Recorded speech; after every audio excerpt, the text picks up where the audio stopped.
internet saya tidak stabil. Ini juga saya nggak jadi keluar karena anak saya datang, jadi di rumah mudah-mudahan internetnya lancar nih ya. Ini kita langsung saja ya para mahasiswa ya, kita masuk biar nggak keburu takut internetnya keburu ini lagi. Ya, Bu. Saya sudah memberikan buku kimia radiasi yang pernah saya susun, dan selain itu juga dulu saya pernah memberikan buku dosimetri. Lalu yang akan saya tampilkan di sini nanti yang dari MIT Open Course ya, ini ya. Kita bahas sedikit-sedikit. Jadi ini nggak jauh beda dengan yang ada di buku saya ya. Jadi kita akan cerita sebetulnya tentang ini ya, tentang namanya tuh kita awali dengan namanya radiolisis.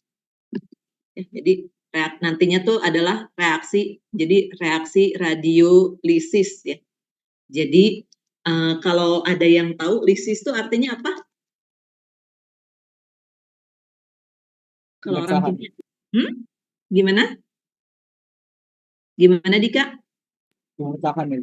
Pemecahan ya, boleh ya. Jadi penguraian akibat radiasi. Jadi intinya kalau kita kembali lagi, kuliah kimia radiasi itu adalah kuliah yang banyak mempelajari efek kimia. Nah, jadi nanti kita akan masuk ke radiolisis ya, radiolisis. Nah, ini biasanya banyak dibahas kalau terkait dengan reaksi ini ya, reaksi dengan radiasi pengion yang tidak langsung ya, yang tidak langsung. Ini tidak langsung tuh maksudnya misalnya kalau mediumnya tubuh gitu ya. Nah, mediumnya tubuh atau DNA gitu ya, misalnya bagian DNA. Nah, yang diserang tuh air duluan. Nah, tapi kalau nanti mediumnya air, berarti air itu adalah kalau berinteraksi dengan radiasi itu merupakan reaksi yang langsung. Nah, ini diceritakan ya dari tulisan yang diberikan oleh pengajar dari MIT itu menceritakan gini bahwa reaksi kimia radiasi biasanya nanti akan menghasilkan ini ya, secondary elektron ya. Jadi secondary elektron. Nah, awalnya nanti kita lihat elektron yang primer tuh yang mana? Nanti kita lihat. Jadi nanti biasanya akan dihasilkan secondary elektron. Nah, itu kan biasa suatu interaksi yang biasanya ada elektron-elektron yang berikutnya atau namanya elektron secondary. Nah, ini pun jadi elektron yang secondary ini ya nantinya sih bisa jadi misalnya tertier dan seterusnya. Nah, elektron ini lama-lama nanti kehabisan energinya, kehilangan energinya, atau sering disebut dengan slowdown, ya, jadi slowdown atau thermalize, ya. Nah, ini nanti energinya sampai di bawah 7,4 elektron volt. Ya, jadi Anda bandingkan kalau reaksi di radiokimia, orde-orde energinya tuh bisa sampai MeV, tapi kalau dalam kimia radiasi, kalau nanti kita lihat energinya tuh ordenya tidak sampai mega elektron volt ya. Nah gitu, kemudian yang bagian ini saya langsung ke ini ya. Jadi nanti jenisnya kalau berinteraksi dengan air ya, radiasi berinteraksi dengan air tuh ada ini ya, ada 3 hal ini. Ada ionisasi ya, threshold energi di dalam airnya ya berkisar 13 elektron volt. Kemudian yang eksitasi, ini threshold energi dalam airnya sekitar 7,4 elektron volt. Lalu kalau terjadi transfer atau thermalize ya, itu energinya di bawah 7,4 elektron volt. Ya, kira-kira gitu. Kemudian ini contohnya MIT sih tidak menampilkan gambarnya ya karena terkait haki. Kemudian kita masuk kalau dalam kasus radiolisis itu ada tahapnya yang disebut dengan initial physical event ya. Jadi ada istilahnya initial physical event. Jadi sebelum terjadi reaksi kimia atau interaksi kimia, diawali dulu dengan event yang sifatnya fisikal ya, jadi interaksi fisik di awal ya. Nah ini biasanya ketika radiasi itu akan mentransfer energi sekitar di sini ya 7 sampai 100 elektron volt ya. Nah, kemudian nanti menghasilkan interaksi ionisasi dan eksitasi dalam molekul airnya ya. Nah, kemudian di situ kita bisa melihat ada tiga ya, ada 3 spesies. Jadi di sini ada 3 spesies ya. Di sini ada 3 spesies awal ya. Nah, ini biasanya menjadi particle track ya. Jadi nanti kalau air itu bisa dilihat tracknya, nah itulah tiga spesies awal itu yang membentuk particle track.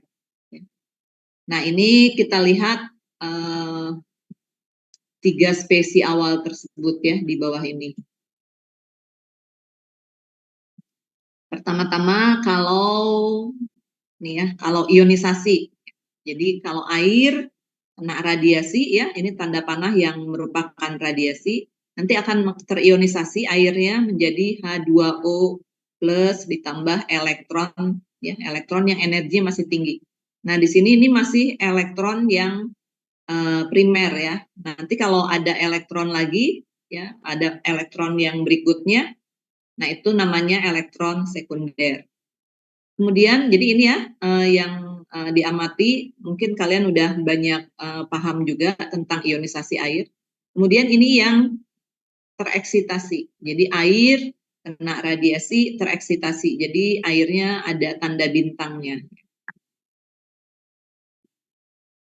Kemudian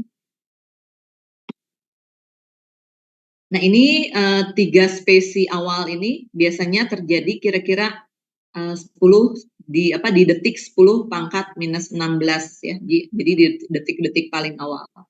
Lalu dari situ spesies yang awal ini ya, 3 spesies awal ini nanti akan mulai, jadi istilahnya di sini mendifusi ya, mendifusi dan bereaksi dengan spesies-spesies atau molekul lain dari medium ya.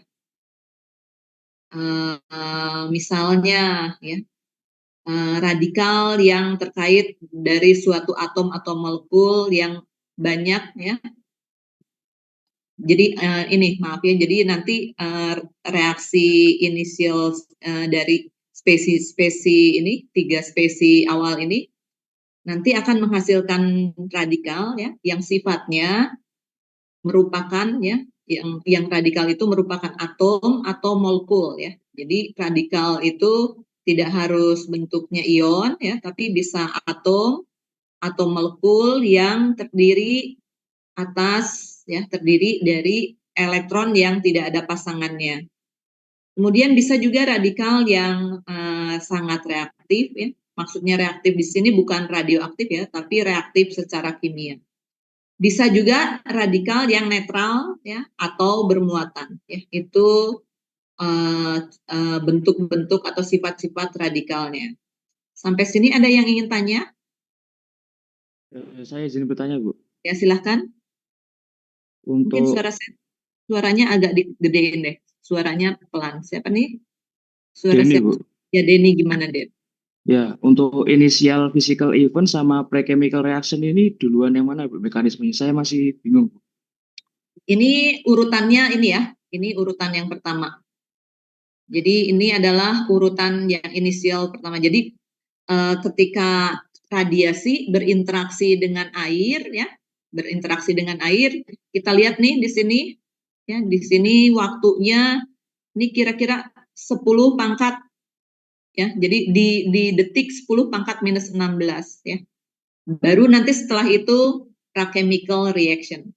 Pra-chemical kalau istilah maksudnya pra-chemical gimana? Kalau istilah kata-kata pra-chemical, jadi reaksi yang menjurus ke reaksi kimia ya, gitu ya. Jadi kalau ini ya, jadi ini tuh belum merupakan reaksi kimia, ini baru menghasilkan ya, menghasilkan spesies-spesies kimia ya. Mungkin saya sebutkan juga ya, ini istilah-istilahnya. Saya tuh merasa kalian kadang-kadang tuh karena udah terlalu sering jadi suka lupa bahwa kalian tuh yang ini bisa ada yang tahu ini apa disebutnya? Yang saya kotaki merah disebutnya apa? Radikal, Bu. Yang ini bukan radikal ya. Jadi ini kan tadi tiga spesi awal. Ini merupakan hasil dari mana? Air yang kalau kena radiasi interaksinya apa nih? Yang ini?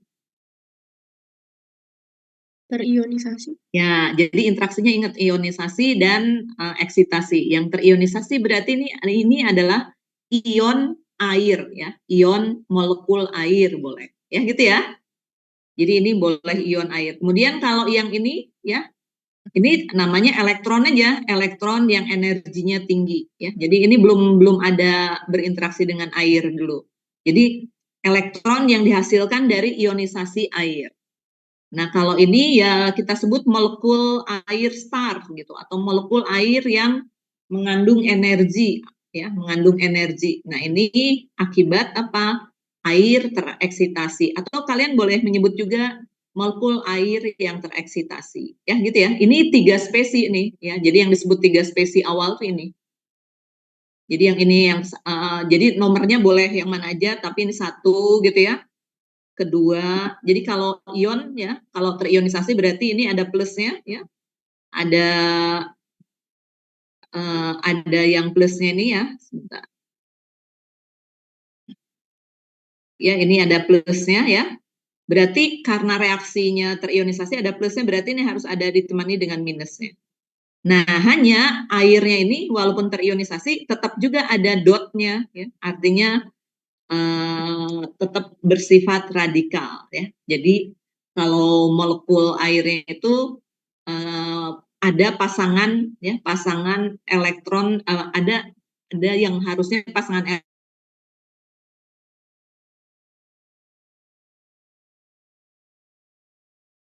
pernah lihat struktur elektron seperti ini ya, konfigurasi elektron gitu kan ya, yang misalnya yang 3 tempat gini gitu ya.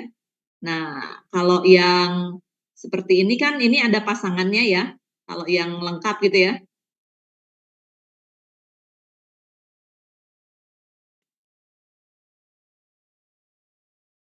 Nah, nanti kalau terionisasi ini ada satu elektron yang terpental. Terpentalnya kemana ya ini? Ke ini ya. Berarti nanti ada pasangan elektron yang tidak ada, ya ada konfigurasi elektron yang tidak ada pasangannya. Sampai sini cukup jelas, Denny? Yang ini spesi ketiganya. Jadi ingat-ingat ya, spesi inisial ya, atau spesi awal ya, 3 spesi awal. Ini namanya juga spesinya reaktif ya, jadi spesi yang aktif-aktif, jadi ada energinya semuanya. Cukup jelas, Denny? Oh, cukup jelas, Bu. Berarti ini secara fisis dulu ya, Bu ya? Ya, Sebelum semuanya. Jadi yang keluar tuh ini duluan. Ya. Jadi nanti kalau belajar kimia radiasi, nanti kalau jadi kalau misalnya kalian tugas akhir gitu ya, tugas akhirnya misalnya terkait pakai iradiator. Nah, nanti mekanisme reaksinya kalian bisa menyebutkan dari awal ini dulu. Ya, jadi dari awal ini dulu. Ini yang paling awal ya, inisial ini yang kalian boleh sebutkan ininya. Ya, si ini ya, kemudian ini ya. Ini molekul air yang tereksitasi. Oke ya, lanjut ya. Izin bertanya boleh, Ya, Bu? ya silakan. Untuk ini tuh harus H2O atau bisa yang lain, Bu? Untuk Bisa, inisial ini, Bu? bisa yang lain, tergantung mediumnya. Hanya kebanyakan kimia radiasi, entah di Indonesia, entah di dunia, kita banyaknya pakai medium air ya. Misalnya dalam tubuh kita banyak air. Terus atau apapun gitu yang fisik-fisik tuh larutan-larutan, misalnya larutan Frike ya, larutan ceri-cero itu mediumnya air. Tapi ada juga mungkin di negara-negara yang maju ya, jadi Amerika gitu ya mempelajari kimia radiasi, mediumnya tuh mediumnya itu larutan organik ya. Larutan organik tuh misalnya boleh misalnya etanol ya, etanol atau heksan gitu ya. Heksan dan lain-lain ya, kalian nanti perkirakan. Jadi di depannya etanol, heksan, jadi apa gitu ya. Kalian harus bisa meramalkan. Kira-kira gitu. Nah, Baik, itu Bu. jadi kalau yang ini radiolisis dalam medium air. Tapi kalau yang ini ya nanti kalau bagus nih pertanyaannya ya. Jadi kalau nanti ada medium organik seperti ini. Ada juga nanti kalau orang-orang orang-orang material ya, material padat gitu ya, solid state ya, mediumnya berarti bukan air tapi misalnya langsung padatan ya. Misalnya plastik atau sering disebut dengan akrilik atau lusit gitu ya. Atau misalnya logam-logam apa sih, logam-logam alloy gitu ya. Paduan-paduan logam ya, gitu ya. Jadi tidak harus seperti ini. Cukup jelas? Ini tadi yang nanya siapa? Aholi ya? Iya, Bu. Jelas, Bu. Ya. Oke ya, kira-kira gitu. Selanjutnya, udah ya, ada tiga apa? Ada tiga spesi ini, ya, ada tiga spesi ini. Lalu kita lanjut ke reaksi prakemikalnya, ya, reaksi prakemikalnya seperti apa?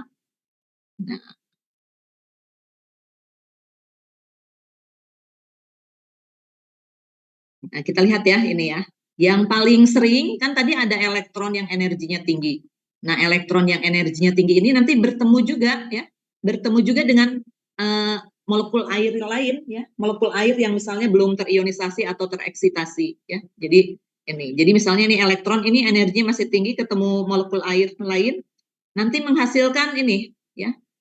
Gini adalah elektron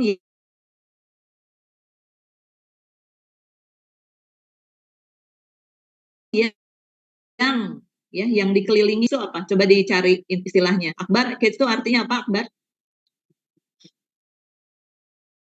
Gates itu sangkar atau apa gitu ya. Jadi seperti efek sangkar gitu ya. Jadi elektronnya nanti ada gambarnya di buku saya itu ada gambarnya yang elektron yang dikelilingi oleh molekul air ya. Kita lihat misalnya ya, saya lihatkan aja ya.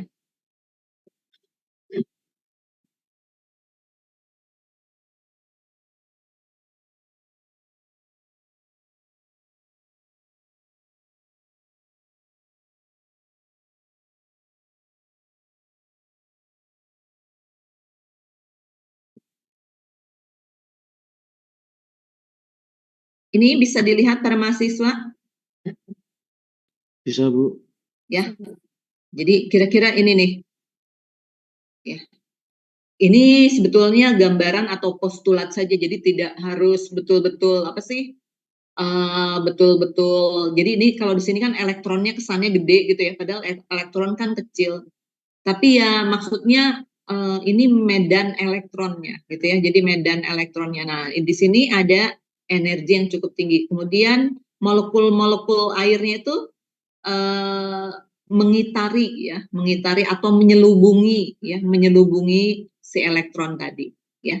Dan ini si elektron ini disebutnya dengan elektron tersolvasi ya. Elektron tersolvasi ya, atau elektron terhidratasi ya, gitu ya. Nah, ini energi masih tinggi, kemudian punya sifat kimianya ya, punya sifat kimianya reduktor kuat ya. Jadi masih reaktif secara kimia. Nah, disebut dengan biasanya bersifat reduktor kuat. Dilambangkannya kira-kira gambarnya seperti ini nih. Ya, dilambangkannya kalau elektron tersolvasi itu seperti ini. Elektron ada minusnya, subskrip aqua. Cukup jelas para mahasiswa? Jelas, Bu. Ya. Kita lanjut lagi ke apa? Ke yang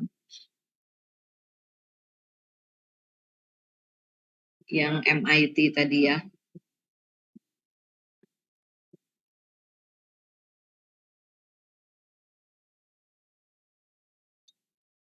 Jadi tadi 3 spesi yang reaktif awal tadi, yang pertama-tama di reaksi prakemikal menghasilkan apa? Menghasilkan apa? Initial Berinteraksi. species. Ya, jadi menghasilkan elektron tersolvasi. Bisa juga nih di istilah-istilah bahasa yang lain ya. Tadi kan ada boleh elektron tersolvasi, elektron terhidratasi atau aqueous elektron ya, atau solvate ya. Solvated elektron. Kira-kira gitu. Itu ya, jadi ada elektron tersolvasi. Kemudian ini si elektron ini ya bisa juga ketemu dengan ion H+ ya. Jadi bukan ion H2O tapi ion H+. Jadi kalau suasana mediumnya itu asam, nah elektron ini akan ketemu dengan si ion H+ akan menghasilkan radikal hidrogen ya. Akan menghasilkan radikal hidrogen. Nah, radikal hidrogen ini ya, radikal hidrogen ini sama dengan elektron tersolvasi bersifat reduktor kuat.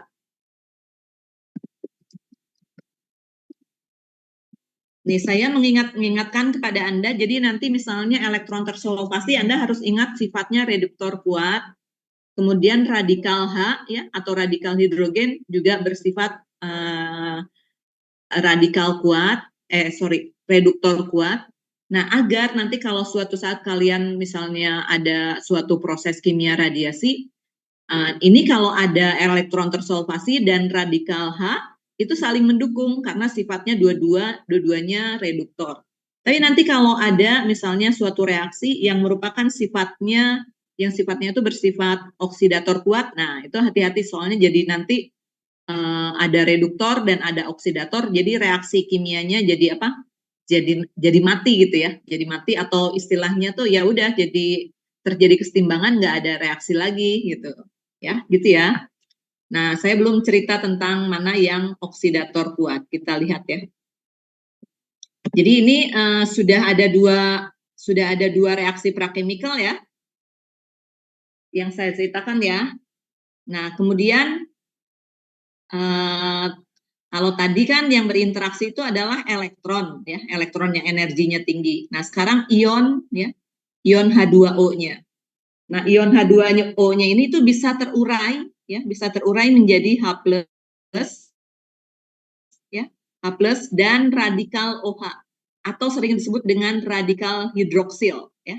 Radikal hidroksil. Jadi kalau di FTIR kalian suka dengar ada istilah gugus hidroksil ya, tapi kalau di sini radikal hidroksil. Jadi HO dot. Jadi kalau kalian membuat, kadang-kadang kan kita menuliskannya tuh hidroksil tuh OH gitu ya. Tapi orang banyak yang menuliskannya tuh HO gitu ya. Kemudian dotnya ini ya, dotnya itu ada di ini ya, ada di O-nya ini ya. Jadi ditaruhnya di dekat apa? Di molekul apa di spesi O-nya. Cukup jelas para mahasiswa, berarti ini udah yang kalian tahu? Udah ada 3 ya? Ya,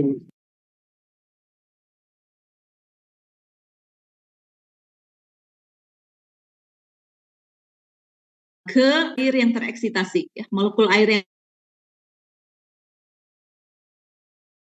yang tereksitasi ini nanti bisa terhidroksil dan radikal hidrogen ya. Jadi radikal hidroksil dan hidroksil ini ya, yang radikal hidroksil ini yang ini ya, ini punya sifat ya. Jadi saya coret-coret yang ini nih ya. Ini punya sifat oksidator kuat. Nah, kalau misalnya kalian suatu saat misalnya entah apa praktikum atau penelitian gitu ya, ingin mereduksi gitu ya, mereduksi krom 7 gitu ya, krom 7+ ya. krom 7+. Nah, spesies mana yang harus Anda pelihara banyak di antara ini?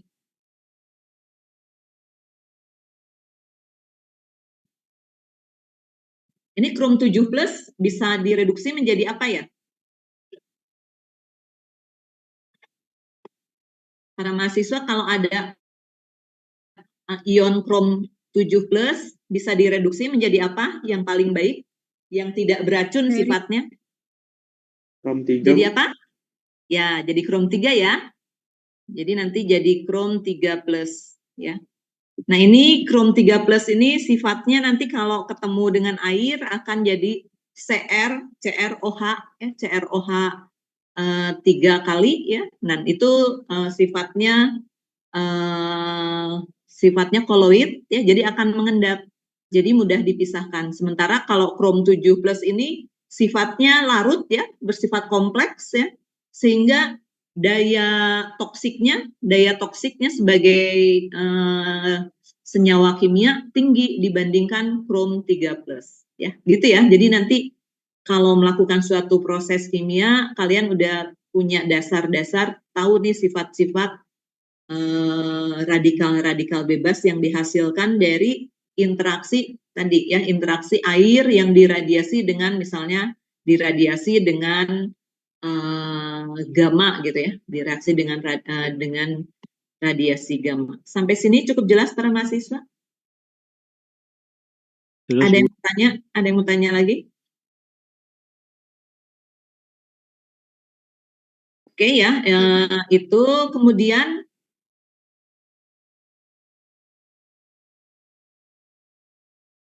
kita simpulkan di sini ya.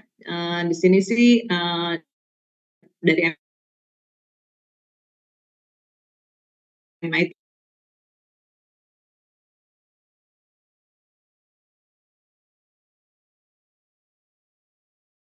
itu menyimpulkan ini adalah spesies ini yang dihasilkan kalau radiasi berinteraksi dengan air ya. Radiasinya kebanyakannya radiasi ini ya, radiasi foton ya. Kemudian nanti ini adalah spesies ya, spesies reaktif secara kimia ya. Spesies reaktif secara kimia. Jadi bisa sebutannya berbeda ya. Yang ini spesies awal, yang ini spesies reaktif secara kimia. Nah, ini tadi saya menyebutkan, jadi nanti ada reaksi kimia tuh, kalian tinggal lihat mau yang dipilih reaksi oksidasi atau reduksi, atau boleh juga sih reaksinya nanti simultan. Simultan tuh jangan berbarengan ya, tapi berurutan gitu ya. Jadi dalam hal ini berurutan, misalnya reduksi dulu baru oksidasi, atau oksidasi dulu baru reduksi, itu nggak apa-apa.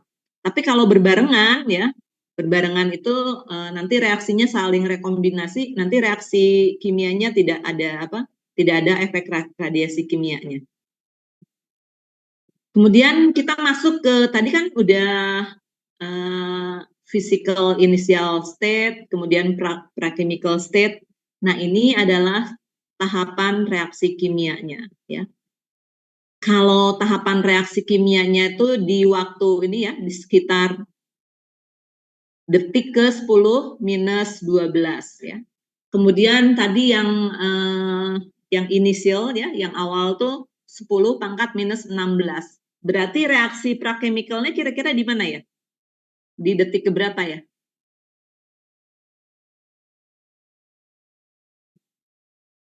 Kalau yang awalnya 10 pangkat minus 16 detik di detik 10 pangkat minus 16, yang chemical state-nya 10 pangkat minus 12, berarti yang prakemikalnya di berapa ya? Di antara. Ya, antara 10 pangkat minus berapa? Minus 14 ya. 16. Ya, boleh 14, boleh 13, tapi atau 15 lah boleh. Ya gitu ya. Yang pre-chemical. Nah, jadi kemudian di sini dikatakan nanti akan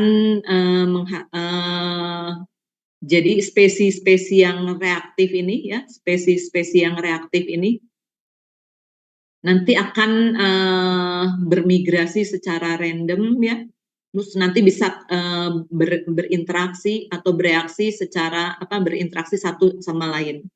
Nah contohnya ya, kalau ada radikal nih ya seperti ini.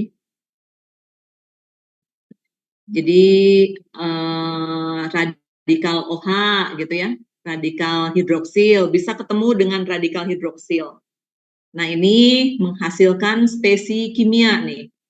Ini spesi kimianya disebut apa nih kalau yang ini? Yang terakhir ini? Kalau ini kan radikal hidroksil. Kalau yang ini apa nih? Peroksida. Ya peroksida ya, boleh hidrogen peroksida. Kemudian kalau ada radikal hidroksil dengan elektron tersolvasi, nanti akan menghasilkan OH- ya, OH-. Jadi ion OH. Jadi, ya. Kemudian kalau ada hidroksil ya, radikal hidroksil dengan hidrogen, nah ini menghasilkan air ya. Nah ini perlu diperhatikan yang bagian ini ya, yang bagian ini. Nah ini tuh sering disebut dengan yang bagian ini, sering disebut dengan rekombinasi ya.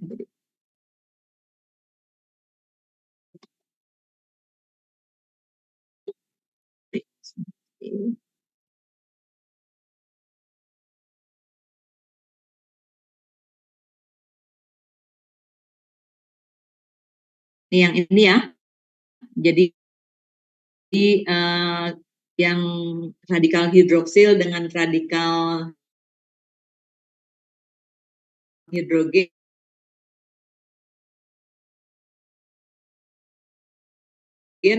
jadi ketemuan lagi menjadi temuan lagi, jadi atau istilahnya CLBK. Nah kalau kalian misalnya ingin menghasilkan suatu reaksi, tapi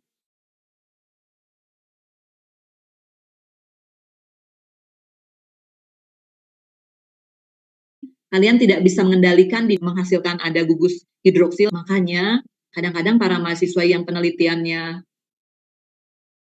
ini kalau saya diam dulu mungkin karena internetnya rada ini ya.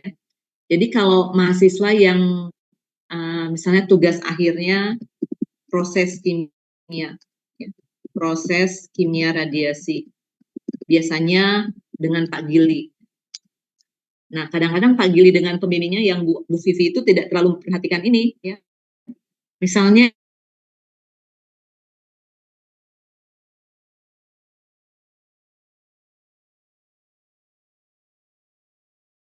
ingin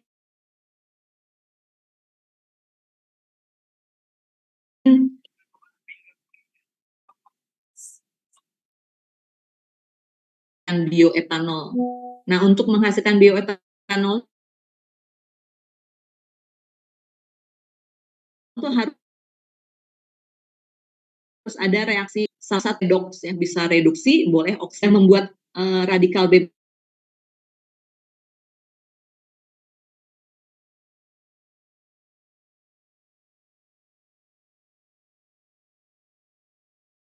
gitu ya dengan cara meradiasi ya. Mengendalikannya itu bagaimana? Pilih salah satu dengan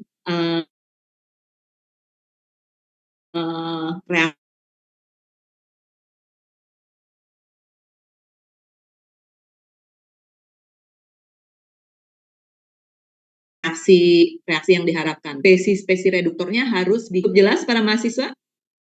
Cukup jelas? Ada yang ingin bertanya? Oke, misalnya selanjutnya lagi ya, ada H+ ketemu dengan elektron tersolvasi.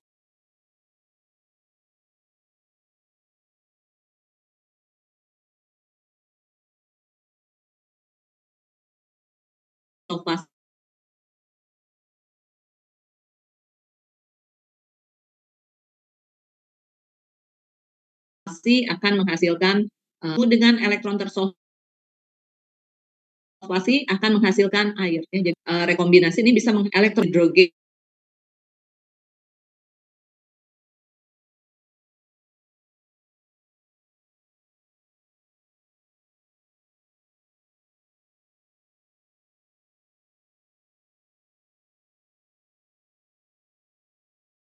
Maaf ya,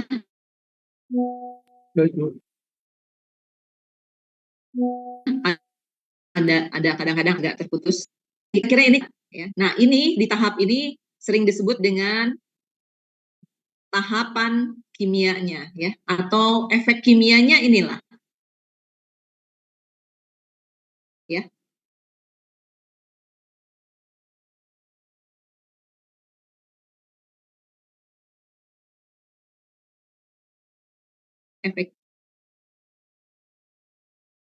Efek kimia itu ada di sini. Pangkat minus 6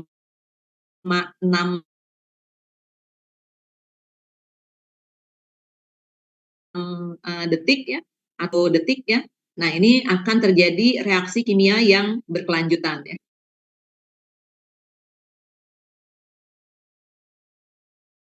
Selanjutnya. Kemudian yang reaktif ini punya konstanta difusi ya. Konstanta difusi itu artinya apa? Nah, ini data orang-orang kimia radiasi, ahli kimia radiasi yang pernah menghitung konstanta difusinya. Jadi kalau kalian nanti ada reaksi kimia radiasi dan misalnya bisa memperhitungkan reaksi difusinya, ini sekitar konstanta difusi dari spesies-spesies tersebut ya. Ini spesies OH, kemudian H ini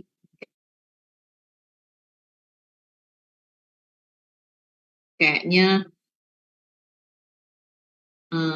dari yang menulis tayangan ini ada yang lupa ya. Jadi ini OH-nya OH dot, kemudian elektron tersolvasi H3 sama dengan H2O, dan ini H dot gitu ya. Jadi kalau ada tulisan H3O plus ya, itu sama dengan H2O plus ada dotnya. Oke, cukup jelas sampai sini para mahasiswa? Jelas, Bu. Ya.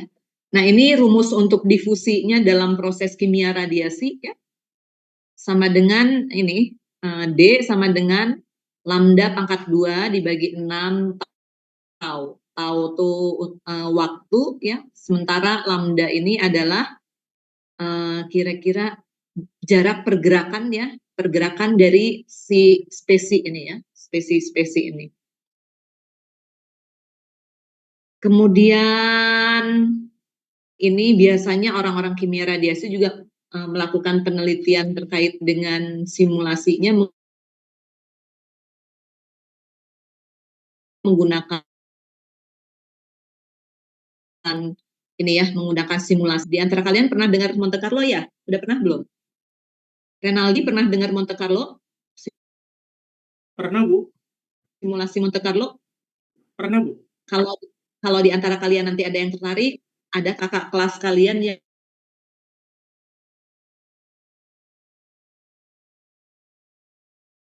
lagi studi di Korea, belajar ke beliau. Ini gambar-gambar yang dihapus. Kemudian kita masuk ke ada istilah radiochemical yield, ya, radiochemical yield itu ditampilkan G value ya. Kalau di radiokimia, di pelajaran radiokimia, radiochemical yield-nya itu biasanya dari hasil suatu radio labeling ya, biasanya bersifat. Nah, kalau yang ini nggak bersifat radioaktif ya. Radiochemical yield merupakan implementasi dari suatu hasil reaksi proses kimia radiasi. Ditampilkan dalam G value ya, ditampilkan dalam G value. Ya. Artinya ya G value itu adalah jumlah ya, jumlah spesies ya, jadi jumlah spesies tertentu yang dihasilkan setiap 100 elektron volt kehilangan energi dari radiasi yang menginteraksinya ya. Jadi radiasi yang menginteraksi si medium atau H2O-nya bisa merupakan partikel charge ya, partikel atau bisa juga merupakan tadi foton ya. Kira-kira itu ya. Nah, ini G value-nya ini ya. Tapi ada juga G value-nya kan kalau ini dalam elektron volt ya. Dalam elektron volt, satuan elektron volt. Ada juga saya tambahkan itu tadi kan saya memberikan kimia radiasi, bagian buku kimia radiasi. G value bisa ditampilkan juga dalam satuan milimol gitu ya, bisa milimol atau mikromol gitu ya, atau saya sebut juga mol saja gitu ya, per joule ya.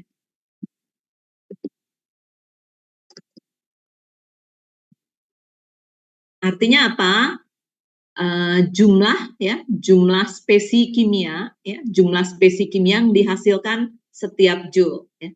Yang ini dalam satuan mol ya. Molnya itu umumnya sebenarnya nggak mol beneran, tapi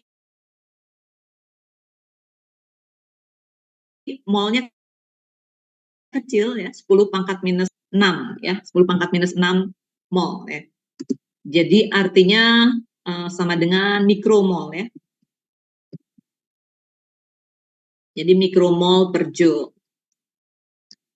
Kira-kira gitu ya para mahasiswa tentang radiochemical yield atau G value. Sampai sini ada yang ingin tanya?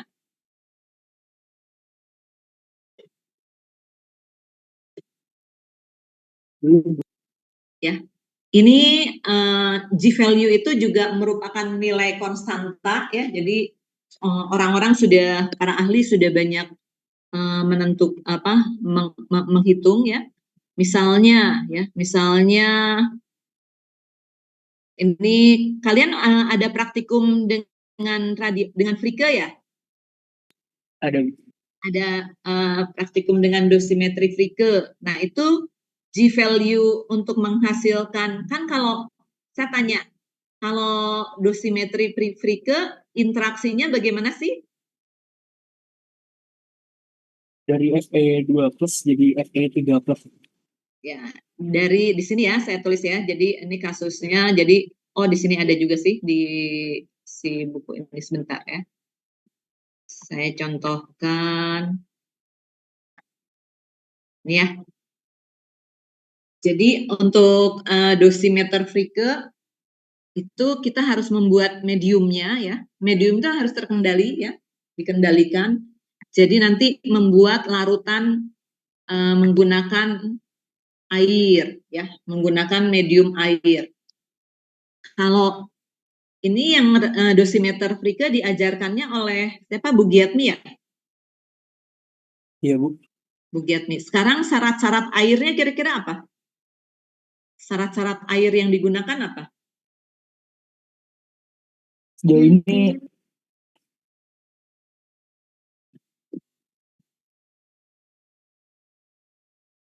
Atau gini, kalian ketika membuat dosimeter Frike, kalian melarutkan Fe-nya berupa apa ya Fe-nya?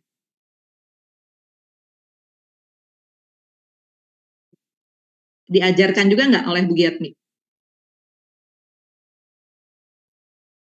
untuk Fe-nya berupa ini kristal serbuk. Ya, senyawanya namanya apa? Fe-nya?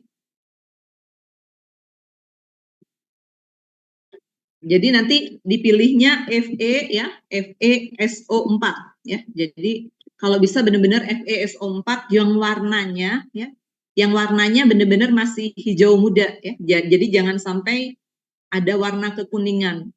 Kalau ada warna kekuningan berarti Fe-nya sudah ada yang teroksidasi oleh udara menjadi Fe3+ ya. Jadi FeSO4 ini merupakan senyawa garam ya, Fe-nya 2+ nih ya. Fe-nya merupakan namanya nih ferrosulfat ya. Nah, kalau ada hidratnya ya, ferrosulfat ada hidratnya, air hidratnya nggak masalah ya. Tapi kalau benar-benar nggak ada juga boleh menggunakan garamor, tapi nanti ada matrik-matrik seperti amonium ya. Jadi kalau paling bagus benar-benar menggunakan ferrosulfat.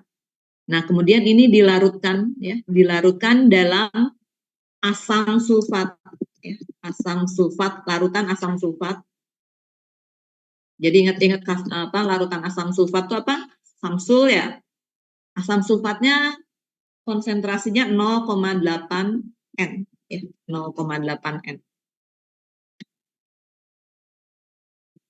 Kemudian si Fe-nya ini, ya, Fe-nya ini dibuat konsentrasinya, ya, konsentrasinya ini, ya.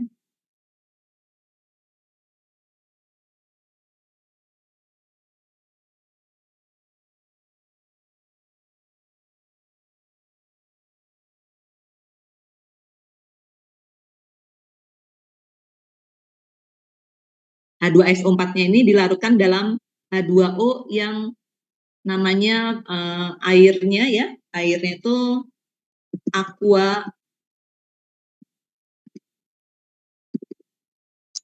Nah, aqua trides itu maksudnya apa ya?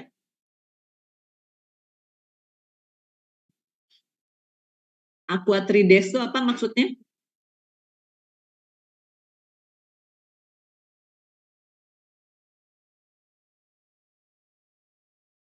Aqua DM. Jadi air yang tidak ada mineralnya, kemudian didestil hanya digunakan untuk air reaktor, ya. Jadi kalau kalian nggak punya, sebenarnya kalian tinggal minta ke teman-teman di apa yang ada di reaktor Kartini, ya. Jadi airnya jangan sembarangan, apalagi pakai air keran.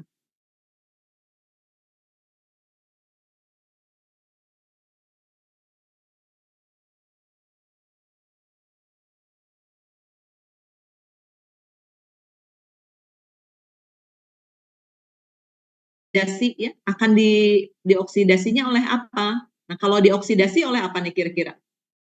Kalau kena radiasi, kemudian dioksidasi sifatnya. Kira-kira dari spesies-spesies kimia yang reaktif di atas, yang diharapkan berperan apa? Spesies yang mana ya? Hidroksil radikal. Ya, jadi ini ya, jadi OH dotnya nih, saya tulis dot gini aja ya. Jadi yang spesies OH dot. Nah, ini nanti akan menghasilkan Fe2+ menjadi Fe3+.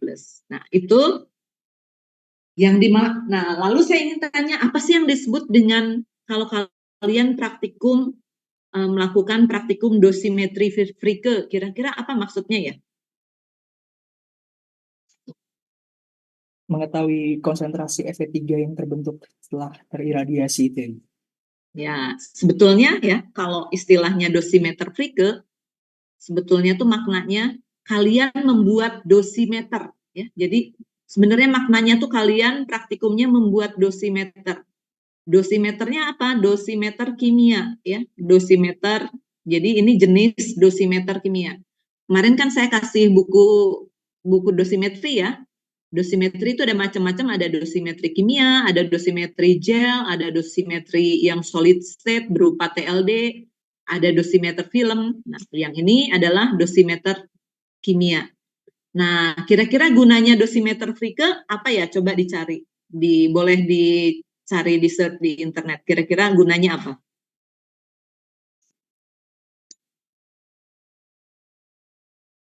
Contoh kegunaannya apa?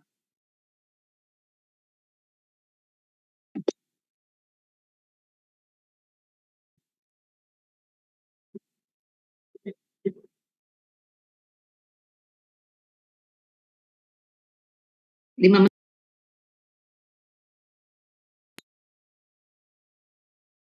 Cari ya kegunaan dosimeter Fricke ya. Saya sambil mencarikan satu informasi tentang dosimetri Fricke juga.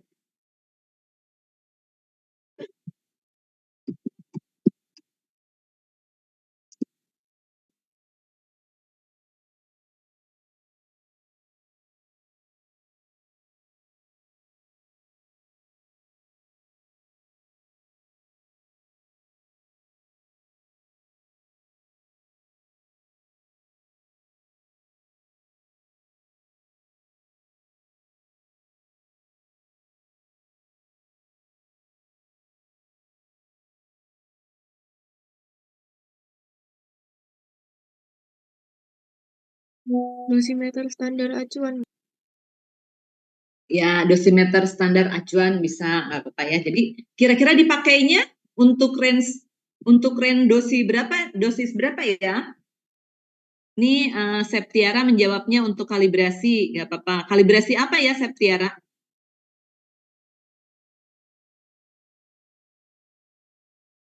Mengkalibrasi apa ya, Septiara? Di antara kalian pernah ada yang penelitian dosimetri biologis ya, dosimetri apa sih?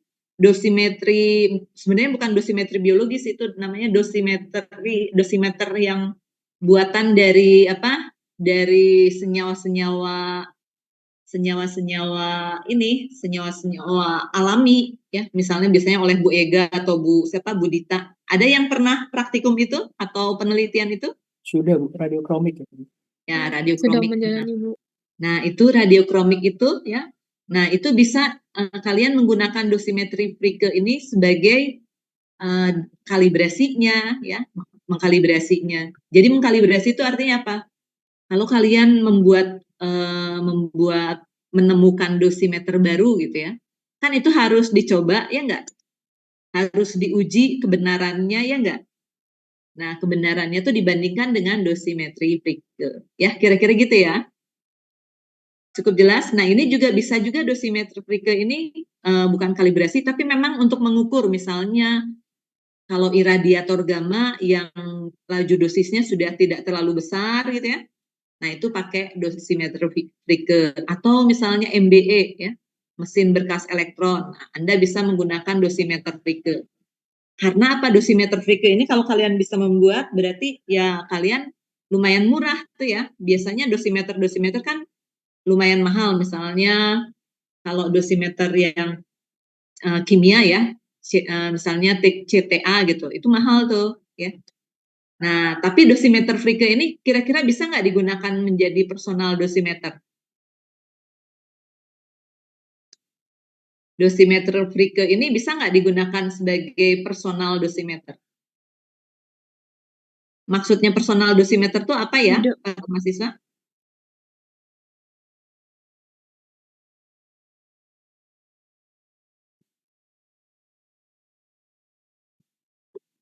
Contoh personal dosimeter apa ya? TLD, Bu. Ya, TLD, Pendos. Nah, dosimeter Fricke ini bisa nggak digunakan menjadi dosimeter personal?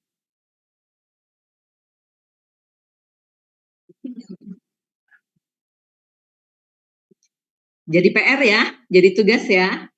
Dosimeter Fricke ini lazim tidak digunakan sebagai dosimeter personal, gitu ya. Oke, ini kira-kira nih reaksi dari suatu dosimeter Fricke ya, kita lihat. Nah, biasanya saya memperlihatkan interaksi atau mekanisme reaksinya ya. Jadi biasanya di dalam dosimetri Fricke ini reaksi yang terlibat tuh kira-kira ini. Kalau misalnya di dalam air itu ada radikal H gitu ya, radikal H. Nah, nanti ketemu dengan O2 akan menghasilkan HO2 dot. Nah, HO2 dot nih, kalau ada istilah HO2 dot, ini disebutnya apa nih? Radikal apa nih? Istilahnya?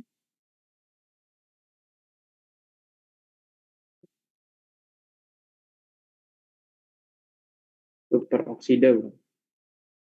Radikal peroksil ya. Jadi kalau dot itu, jadi kayak kalau OH gitu ya. OH itu kan hidroksida ya. Tapi kalau ada dotnya ya. Jadi di sini misalnya ada dotnya gitu ya. Nah, itu jadi disebutnya hidroksil. Ini peroksida, ada dotnya jadi peroksil. Ya.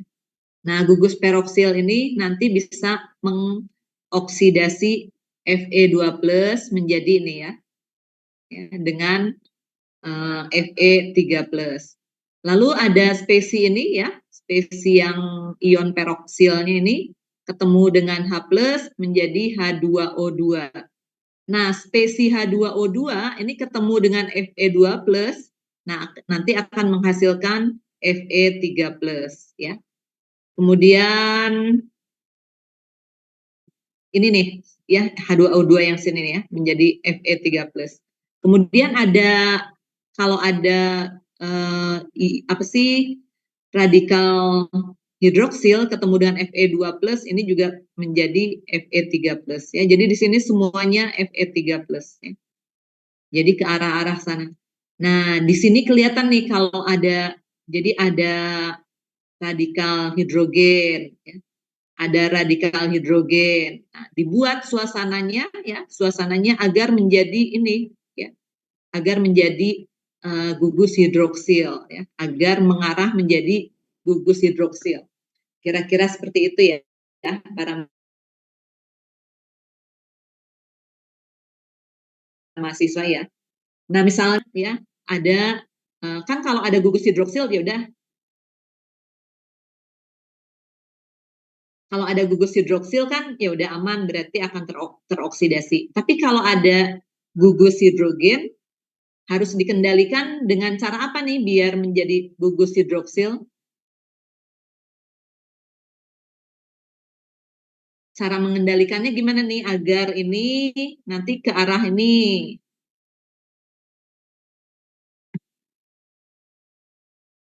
Kandungan Sebelah oksigen, gimana? Di apa? kandungan oksigennya, Bu. Kandungan oksigennya boleh ya. Jadi ini nanti di dalam larutan diinfuskan oksigen, nggak apa-apa. Apalagi ini kan ada ya, sudah terlihat, ini sudah terbaca. Terus apalagi yang dilihat di bawah nih? Kalau ini apa nih? Kalau ini caranya gimana yang bagian bawah ini?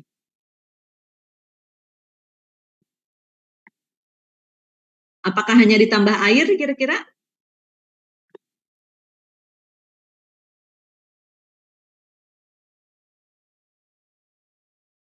Kan tadi ada larutannya apa? Larutannya asam ya?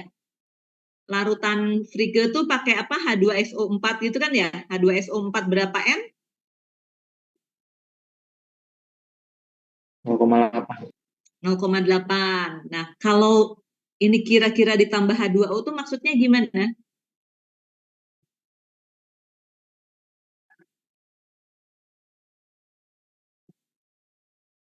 Kira-kira gimana nih?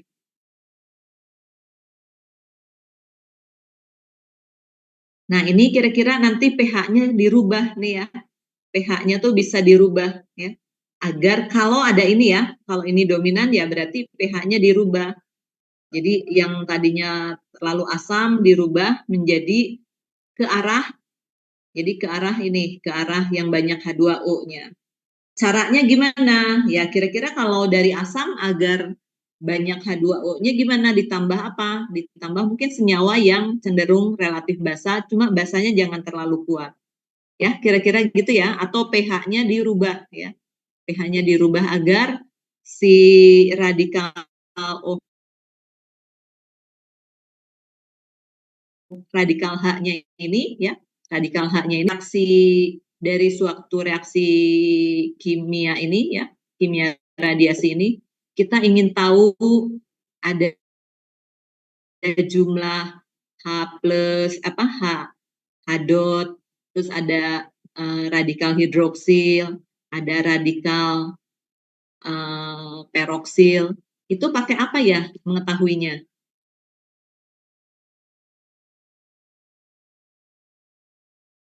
Nanti jadi PR ya, untuk mengetahui si radikal-radikal ini pakai apa.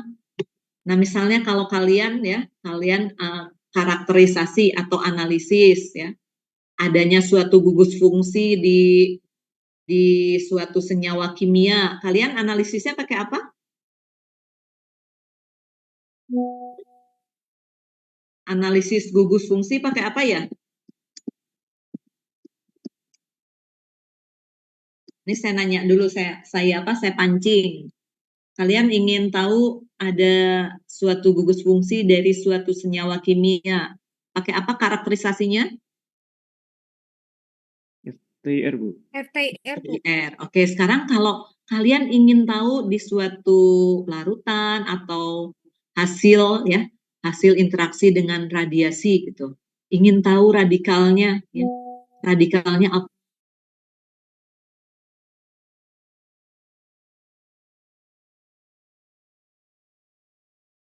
cari ya karakterisasinya pakai apa ya, jadi PR ya. Pulse radiolisis bukan? Pakai apa? Pulse radiolisis. Pulse radiolisis itu pakai apa ya caranya ya? Mungkin bisa benar, tapi apa ya caranya? Alatnya apa? Jadi pulse radiolisis itu ininya ya, apa sih tekniknya? Tapi alatnya apa ya namanya? Gitu ya. Tadi udah ada yang bisa ini, nanti jadi PR ya. Oke, kita lanjutkan ya.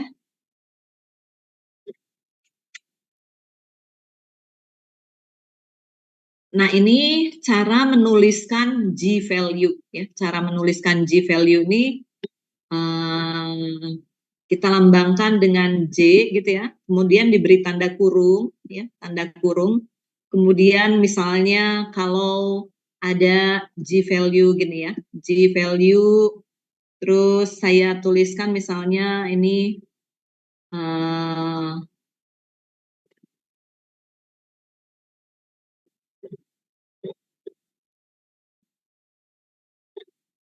jadi kalau ada tulisan gini ya, kira-kira tulisan gini.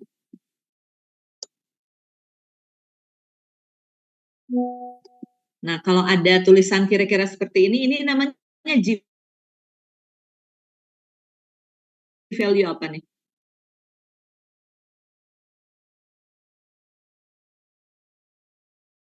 Adat, Bu. Jadi kalau G-value ini namanya ini G-value radikal H dot ya. Kalau ini G-value misalnya G-value dalam tanda kurung Fe3+ adalah G-value Fe3+ gitu ya. Terus nanti misalnya ada G-value Ce ya, 3+, Ce4+, cerium 3+. Nah, itu juga namanya G-value ya. Jadi G-value itu lambangnya G, terus ada tanda kurungnya. Boleh kalian tampilkan tulisan atau spesi yang dihasilkan. G-value itu kaitannya dengan tadi apa? G-value itu sama dengan apa? Istilah G-value itu sama dengan apa? Radio apa? Chemical yield. Ya, radiochemical yield ya. Jadi istilahnya yield ya, hasil ya. Nah, jadi hasil dari suatu apa? Suatu reaksi kimia radiasi. Ya, itu namanya G-value. Itu yang ini DNA nggak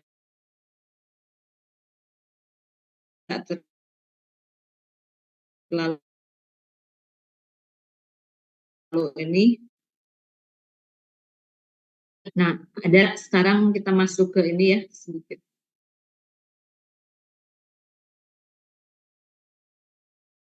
Ya.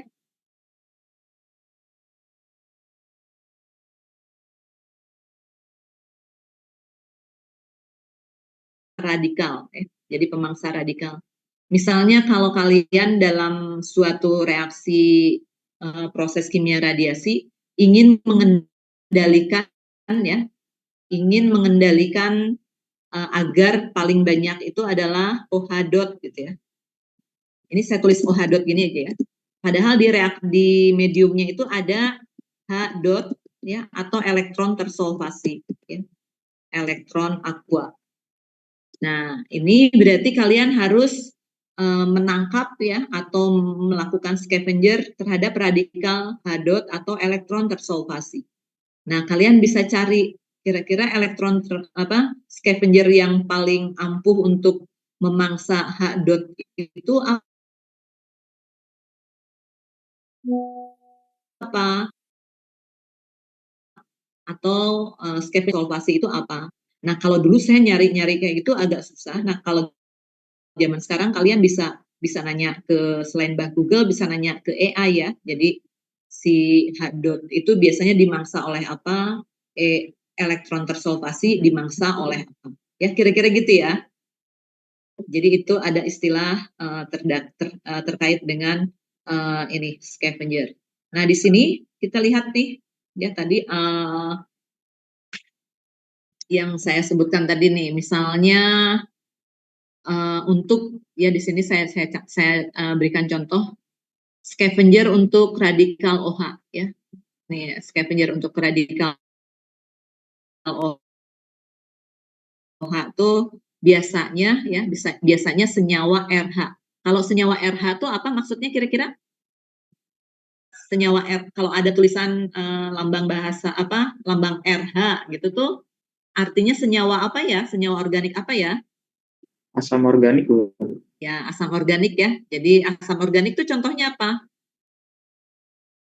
Kalau RH kan ada RCOOH gitu. Asam apa? Kalau COOH asam karboksilat. Kalau RH jadi cari senyawa organik yang nantinya tuh R dengan H gitu ya. Silahkan apa saja. Bisa juga nih pakai N2O ya, N2O. Bisa juga kalau misalnya untuk tadi menangkap elektron tersulfasi ya, elektron tersulfasi itu diinfus dengan oksigen ya. Kemudian kalau H dot juga oksigen ya, gitu ya. Kemudian ingin memperbanyak H dot ya, elektron tersulfasinya ditambah asam ya gitu. Nah, jadi ini ya, bagian-bagian ini kalian ingat-ingat. Jadi kalau nanti misalnya pas UTS ada kasus-kasus, saya membuat kasus kalian, ini ada suatu reaksi kimia gitu ya, seperti ini misalnya ada spesies-spesies kimianya bercampur kan, misalnya ada yang radikal hidroksil atau hadot atau elektron tersulfasi. Kalian ingin misalnya saya ingin misalnya yang dominan itu OH dot gitu.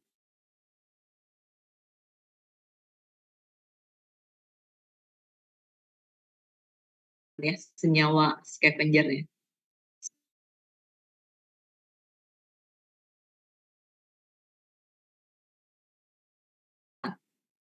Ya, saya izin bertanya Bu, untuk misal N2O ya, itu kan active species remaining-nya OH dot dalam kurung H dot. Nah, terus ada oksigen itu OH dot saja. Nah, saya bertanya bedanya yang OH dot dalam kurung H dot sama yang OH dot tanpa dalam kurung H dot itu apa, Bu?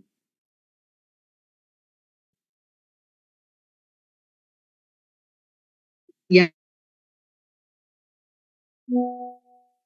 yang ini ya, ada OH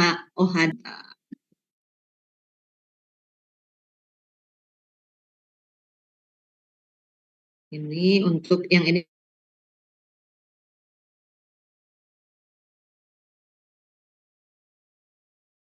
masih apa sih?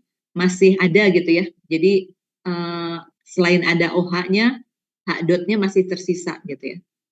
Terus kemudian yang di bawah ini misalnya bentar ya. Misalnya ini ingin menangkap radikal OH dot yang tersisa nanti elektron tersolvasi dan H dot. Kalau di sini OH dot yang dominan, H dotnya ada lah masih ada sisanya, tapi banyaknya dominannya OH dot. Kalau yang di sini elektron tersolvasi. Kira-kira gitu ya tanda apa kalau dalam tanda kurungnya? Siapa yang nanya Berarti nih Dedi ya? Ya, Ya? Bu, saya dulu. Baik, Bu, terima kasih. Kira-kira gitu ya. Nah, kalian ingat-ingat ya. Jadi nanti kalau misalnya tugas akhir ada yang benar-benar proses kimia radiasi, perhatikan kayak gini. Kalau enggak, saya ada misalnya teman dosen yang misalnya disertasinya tuh kaitan ini, tapi karena nggak memasukkan ini, nggak memperhatikan ini, jadi reaksinya tuh tidak seperti yang diinginkan, gitu ya. Reaksinya tuh tidak seperti yang diinginkan. Kira-kira gitu ya. Harus bisa mengendalikan reaksinya. Itu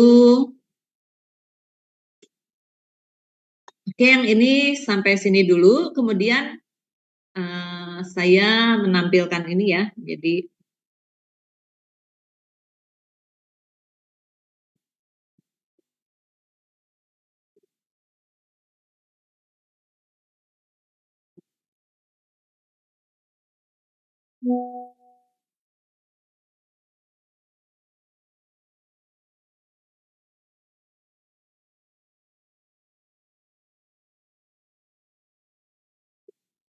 Ini terkait dengan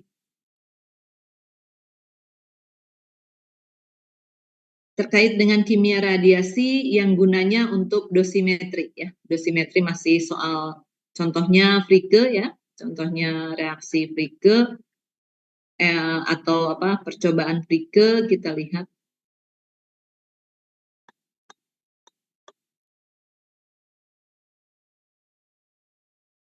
Oh ya, kalian nanti belajar sendiri terkait yang aspek kimia ini ya, yang aspek kimia ini. Kalau reaksinya seperti ini, kita lihat ya. Jadi kalau reaksinya dari M yang nggak ada apa-apa, kemudian menjadi ini ya, ini namanya ionisasi ya. Kemudian kalau rekombinasi ya, seperti ini ya. Kemudian saya hapus dulu nih ya. Kemudian kembali ke keadaan ground state yang ini ya. Homolisis seperti ini ya. Pecah homolitik seperti ini. Eliminasi molekuler seperti ini dan seterusnya. Nanti dibaca sendiri ya. Kira-kira kalau M itu apa sih maksudnya? Kalau lambangnya M itu kira-kira apa? Kalau M itu bisa berarti metal atau medium ya, bisa medium atau bisa monomer ya. Jadi dilihat kasusnya. Jadi untuk kimia radiasi lambang M itu bisa monomer, bisa metal ya, bisa juga medium ya, bisa. Jadi tinggal lihat kasusnya ya. Nah, yang bagian ini semuanya kalian pelajari ya. Jadi kalau nanti benar-benar kalian ada yang tertarik dengan proses kimia radiasi, kalau memahami ini kayaknya lebih mudah ya. Itu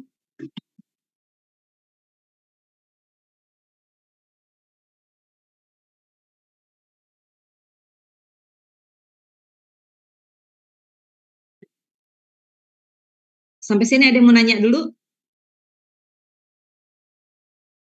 Izin bertanya Bu Maria. Ya silahkan. Baik, sebelumnya mohon maaf Bu. Karena di sini kan berkaitan dengan materi dosimeter Fricke tadi sebelumnya. Yang ingin saya tanyakan, apakah perhitungan G value ini kalau berdasarkan tabel tadi kan ada diketahui nilai OH, OH dot, H dot, dan semacamnya termasuk Fe3+. Nah, apakah penentuan G value ini hanya berlaku untuk senyawa itu aja, Bu? Ataukah bisa untuk senyawa lain gitu? Tapi kita terlebih dahulu mengetahui memang gugus yang terbentuk dari suatu reaksi tersebut. Jadi bisa untuk yang lainnya. Ini ya, saya tampilkan yang ini deh. Ini tadinya bukunya ada beberapa macam ya. Ini kita lihat buku yang Gregory, kimia radiasi dari Gregory ini. Ya. Kita lihat terkait dengan ini ya, eksperimental yang bentar, dosi.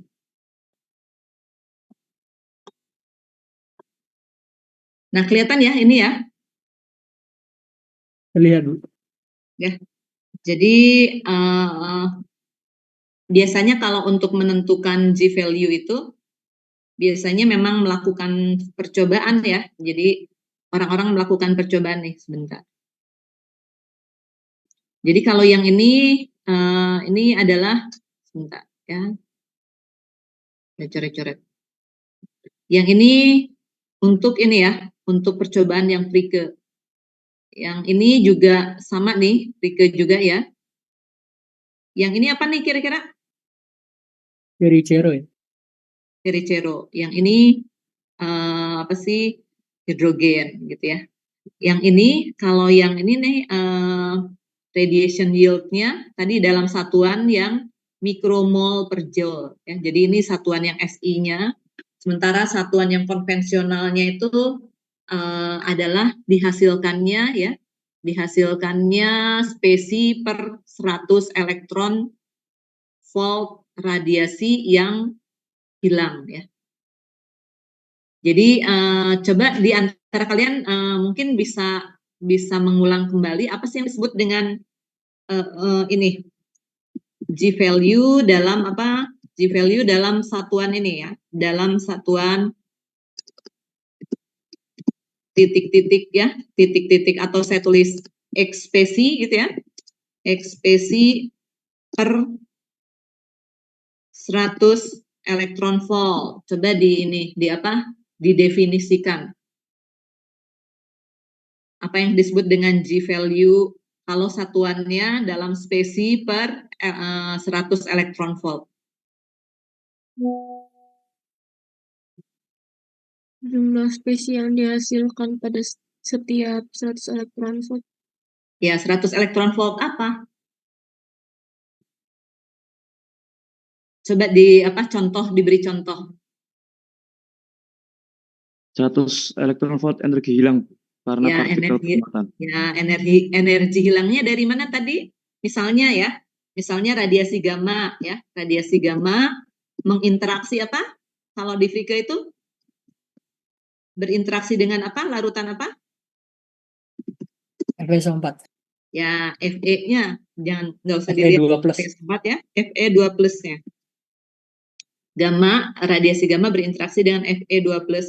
Nah, ketika radiasi gamma ini diserap oleh Fe2+ sebanyak 100 elektron volt, dan nanti ada ion Fe2+ atau spesi Fe2+ ada berapa banyak ya setiap 100 elektron voltnya. Nah, itu namanya G value ya. Ini bukan Fe2+ tapi Fe3+ ya. Jadi kalau Fricke reaksinya oksidasi, kalau Cherry-Chero reaksinya reduksi ya gitu ya.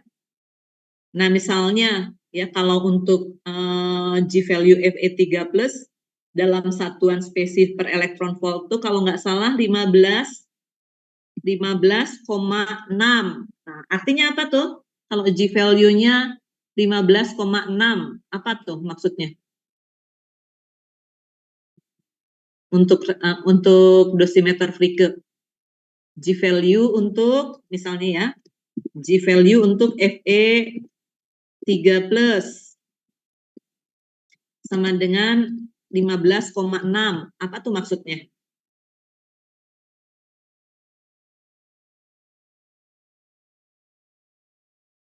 Ada 15,6 spesi Fe3+ per 100 elektron volt energi radiasi gamma yang diserap. Ya, gitu ya, kira-kira gitu. Nah, ini kalau Fe3+ tuh sekian kalau dalam satuan 100 elektron volt. Nah, ini kalau dalam satuan yang mikromolnya, cari saja nih kira-kira nih, ya.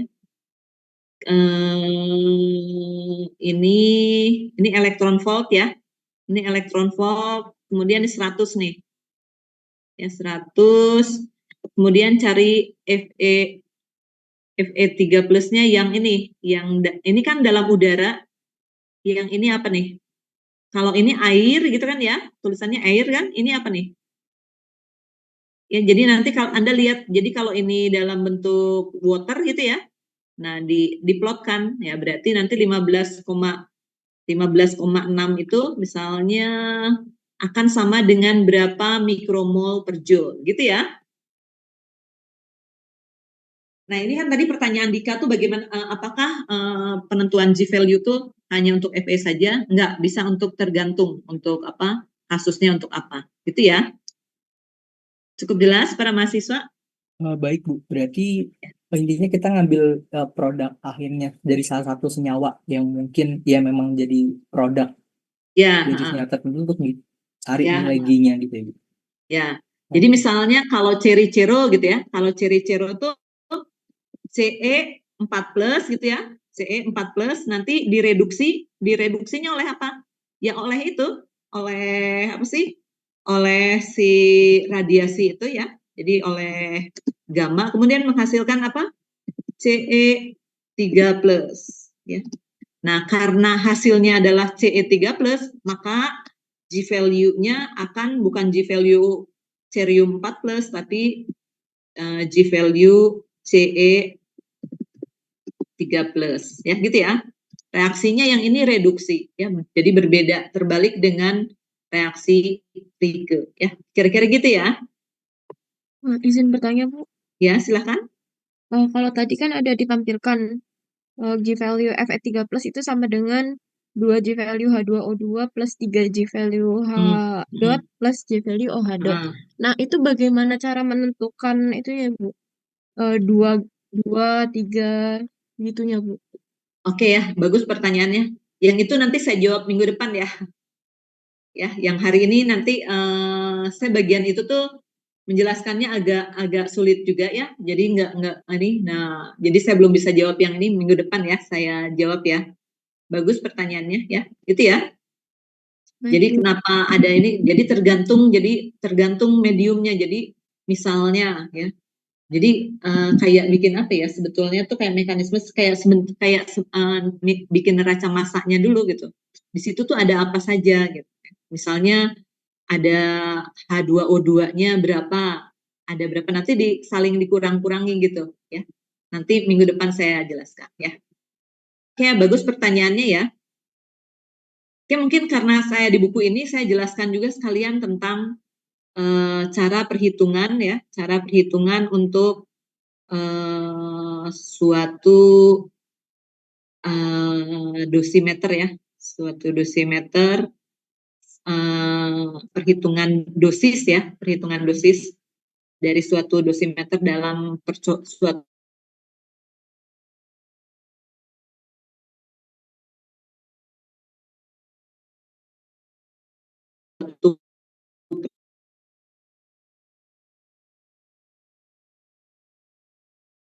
percobaan lab-nya. Rumus umumnya ini yang saya kotaki merah ya. Jadi nanti dosis sama dengan ya, dengan dalam tanda kurung ya, ada epsilon ya, ada X, ada rho, ada G value ya, satuannya mol per joule. Nah, kira-kira ada yang bisa bantu? A itu apa ya? A besar itu apa ya? Absorbansi.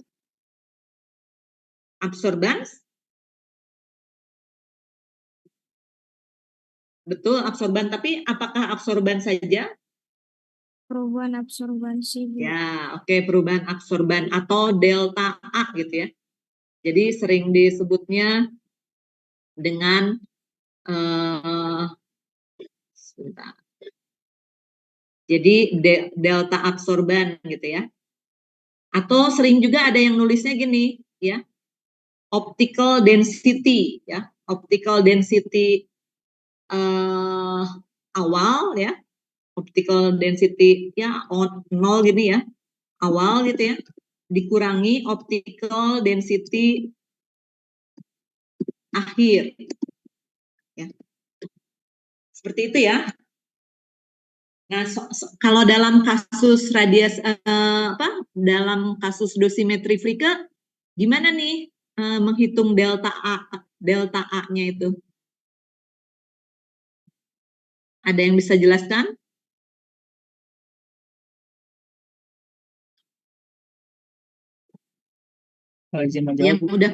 Yang sudah praktikum dosimeter Fricke, nggak semuanya sudah kan ya? Ada yang belum kan ya? Iya, Bu. Ya, jadi kita lihat ya. Jadi ini sebetulnya ini ada Fe ya, Fe2+ menjadi Fe3+ ya. Di sini aja ya saya coba. Kemudian yang larutan Fe2+-nya tadi ya, yang larutan Fe2+ yang dalam asam sulfat itu dimasukkan ke dalam apa? Kuvet ya. Ke dalam kuvet. Kemudian diukur untuk pengukuran khusus untuk mengukur Fe3+. Nah, Fe3+ ini kalau diukur pakai spektrofotometri ini punya lambda nih. Lambdanya bukan lambda terkait dengan ini ya, spektrofotometri ya. Lambda itu apa kalau di spektrofotometri? Dalam spektrofotometri lambda itu apa? Panjang gelombang, Bu. Ya, panjang gelombang. Jadi punya panjang gelombangnya berapa nih? 304 ya. 304. Nah, kalau 304 di daerah apa ya? Di daerah visible atau daerah UV? Kalau panjang gelombangnya 304 nanometer. Daerah visible atau UV?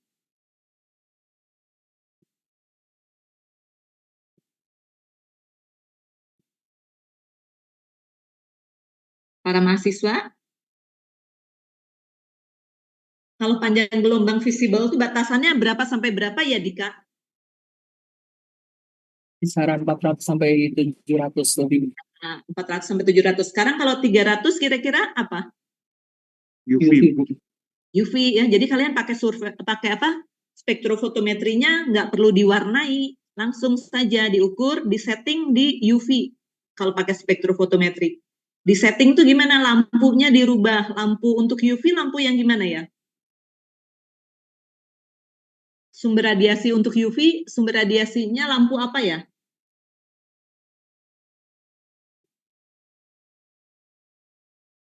Jadi spektrofotometrinya nanti pakai yang disetting lampu deuterium ya, deuterium ya, lampu D2 ya, yang dinyalakan lampu D2-nya ya. Nah, nanti jadi jangan lampu yang wolframnya, lampu wolfram itu untuk lampu visible.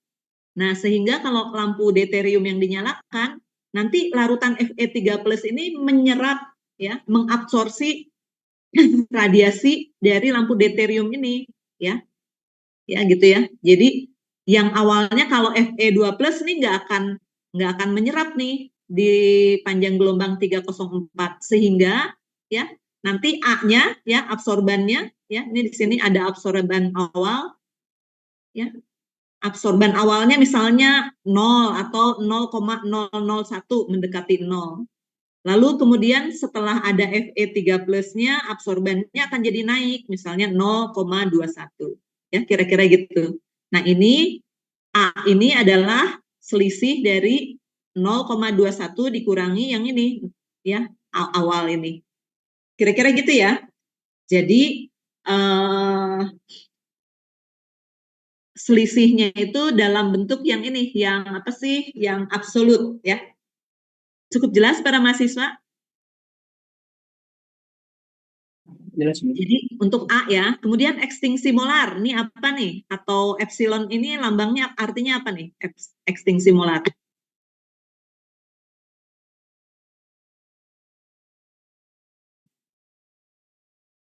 Koefisien ekstinsi molar. Kalian ingat kalian pernah belajar spektrofotometri nggak ya? Hukum Bir itu rumusnya gimana? A, B, terus dengan apa? C gitu ya? Iya, Bu. A-nya itu boleh, kalau A tuh kalau satuannya ya, satuan untuk ukurnya tuh ppm. Tapi kalau satuannya dalam mol, nanti si A ini diganti menjadi ekstinsi molar ya. Saya tuliskannya E gini ya. B-nya itu apa B? Ketebalan kuvert, Bu.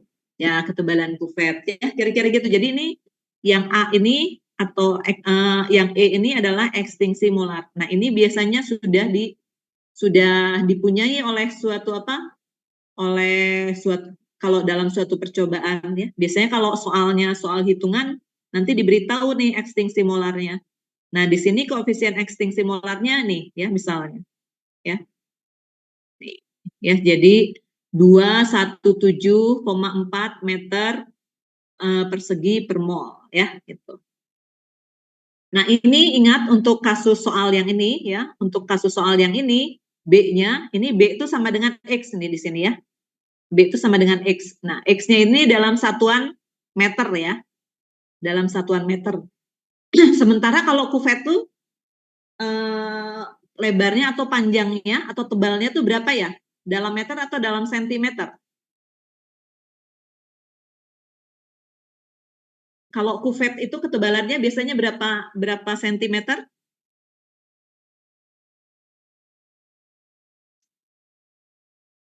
Kalian pernah lihat kuvet nggak?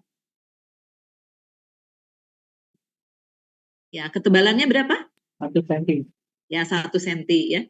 Jadi nanti kalau pakai rumus ini, yang satuannya senti dimasukkan jadi meter ya.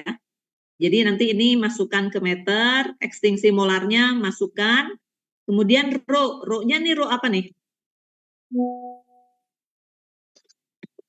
Rho-nya rho apa? Sample Frege-nya.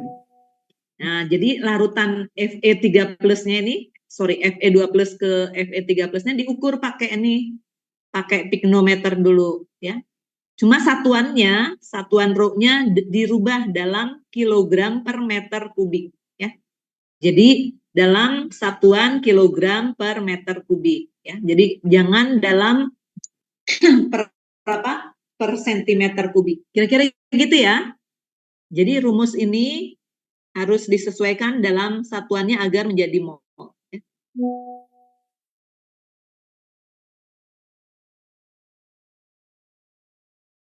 Kemudian G value-nya boleh dicari di sini, ada G value-nya nggak?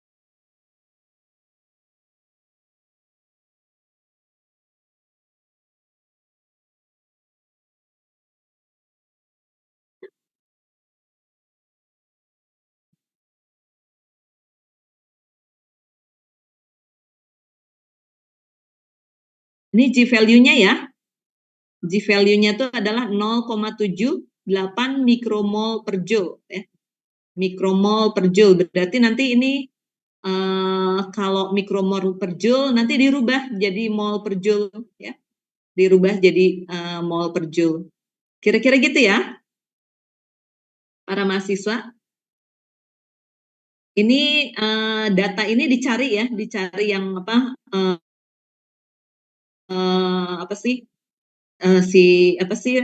G value-nya.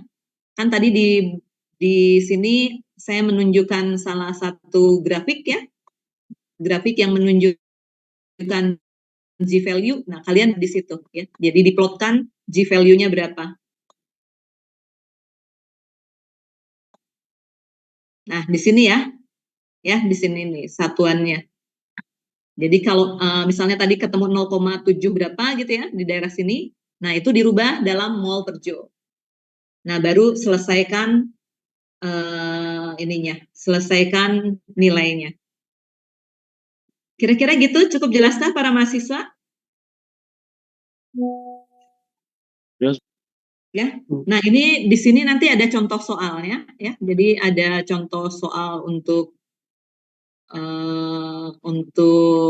yang tadi dosimeter Frege tadi, kita lihat ya di sini.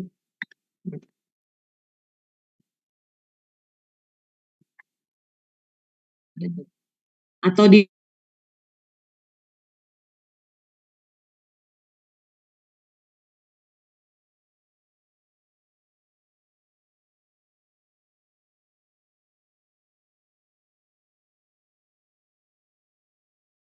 kira-kira contoh soalnya nomor berapa nih?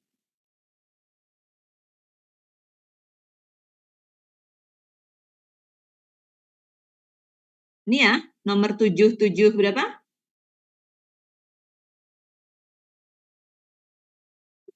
Nomor 7.7 ya. Coba nanti kalian kerjakan. Tadi PR-nya sudah saya berikan apa tadi?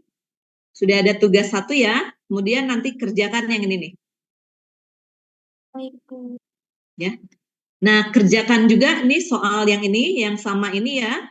Yang sama ini, tapi dengan G value ya, G value-nya dirubah ya menjadi yang tadi satuannya ini ya.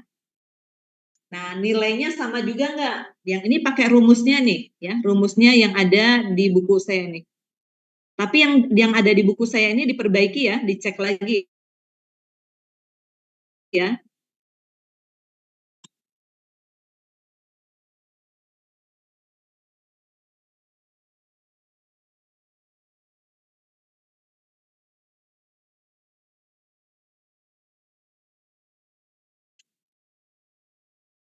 Nah, ini para mahasiswa ya. Sudah terlihat? Terlihat. Ini satuannya langsung dalam rat saja ya, nggak usah per jam gitu ya. Jadi kalau per jam tuh kalau udah diradiasi berapa ya. Ini rumusnya ada D ya, densitas optical awal dikurangi akhir, terserah lah pokoknya ini tuh delta gitu ya, delta absorban. Terus dikali 100 Kalian kenapa ini ada 100, silahkan cari. Kemudian ini yang sigma besarnya itu ya, sigma besarnya itu diganti dengan ekstingsi molar.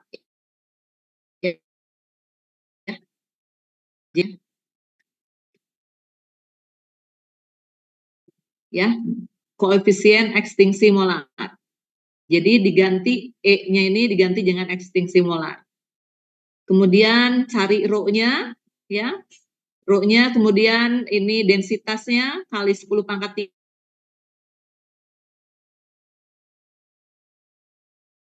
3 terus G value-nya. Ya. Nah, kalau yang tadi Joule itu nanti satuan dosisnya dalam apa? Kalau yang buku tadi Gregory itu? Gray. Satuannya dalam Gray. Kalau ini dalam apa? Dalam rad ya. Nanti bandingkan sama atau tidak di soal yang 7 itu. Kira-kira gitu ya para mahasiswa ya. PR-nya ya. Bu, izin mengulangi, Bu. Gimana? Berarti untuk yang soal tadi itu dikerjakan dengan 2 rumus pakai yang Gregory tadi sama yang diubah ke rad ini ya, Bu? Ya. Kalau rad ke Gray itu gimana? Konversi rad ke Gray, ingat? Konversi ke rad. Jadi disimpulkan juga ini sama enggak sih gitu ya? Pakai rumus ini hasilnya sama enggak gitu. Gitu ya? Para mahasiswa ya. Nanti kalau nggak sama silakan dikoreksi. Jadi di sini nih kalau ada rad tuh nanti ada konversi yang erah itu loh ya, rad ke erah gitu ya. Gitu ya para mahasiswa ya. Cukup jelas kah? Jelas, Bu. Ya, kira-kira PR-nya seperti itu. Mungkin itu saja untuk hari ini para mahasiswa ya. Nanti absennya saya absenkan semua saja. Kemarin itu saya ganti jadwalnya tuh dipindahkan ke hari kemarin tuh kayaknya nggak bisa. Tapi saya lupa belum memindahkan hari ini. Nanti saya absenkan saja. Kemudian nanti sebelum UTS kan masih ada di kelas kan ya. Nanti bisa latihan soal atau nanti ada kasus misalnya polimerisasi dan degradasi. Kira-kira gitu ya para mahasiswa ya. Ada yang mau tanya lagi hari ini?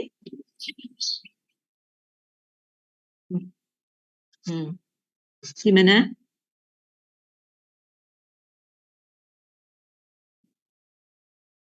Ya.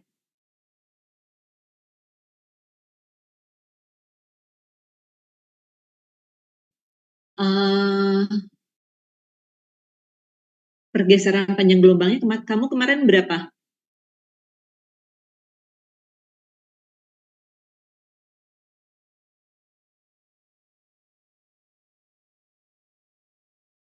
Bukan 304 jadi 320 ya? Kayaknya nggak apa-apa, mungkin asal kalian scan dulu nggak sih? Ketika mencari panjang gelombang tuh di scan dulu nggak? Di scan dulu ya? Oh. Kayaknya koefisien ekstingsi molarnya bisa agak berbeda juga. Tapi ya nanti itu jadi kayak kesalahan gitu ya. Karena kalau koefisien ekstingsi molar yang misalnya kalau kalian cari di misalnya di buku-buku gitu ya, ya persis di situ di 304. Nah, kalau tidak, kalian tuh kalau di spektrofotometri kalian pernah nggak sih membuat kurva kalibrasi standar? Nah, jadi kalian harus bisa membuat apa? Jadi membuat kurva kalibrasi standar, berarti kalian harus setting apa? Harus bikin larutan standar yang lain. Ya. Nanti kalian dari situ ketemu koefisien ekstingsi molar di panjang gelombang yang percobaan punya kalian. Gitu ya? Ya, jadi kalau kasusnya bergeser, kalian harus membuat kurva kalibrasinya. Nah, dari kurva kalibrasi itu nanti ketemu koefisien ekstingsi molar. Gimana ya? Kalian kan menemukan nih data udah apa? Udah ada garisnya. Berarti nanti ada apa slope, ada apa, ada persamaannya, nanti bisa ketemu koefisien ekstingsi molar. Gitu ya? Oke, ada lagi yang mau nanya? Oke, itu saja mungkin para mahasiswa. Terima kasih ya. Sudah cukup memperhatikan dan ini kuliah hari ini, kuliah minggu terakhir. Mudah-mudahan Minggu depan kalian bisa menikmati libur dengan yang merayakan Idul Fitri, bisa merayakan dengan baik. Yang tidak bisa merayakan libur sambil belajar ya, sambil tetap belajar ya. Itu saja mungkin para mahasiswa, terima kasih ya untuk semuanya ya. Mohon maaf bila ada hal-hal yang kurang berkenan. Oke, para Terima mahasiswa kasih, udah Bu. ya. Baik, Bu. Terima kasih, Bu. Ya. Ibu.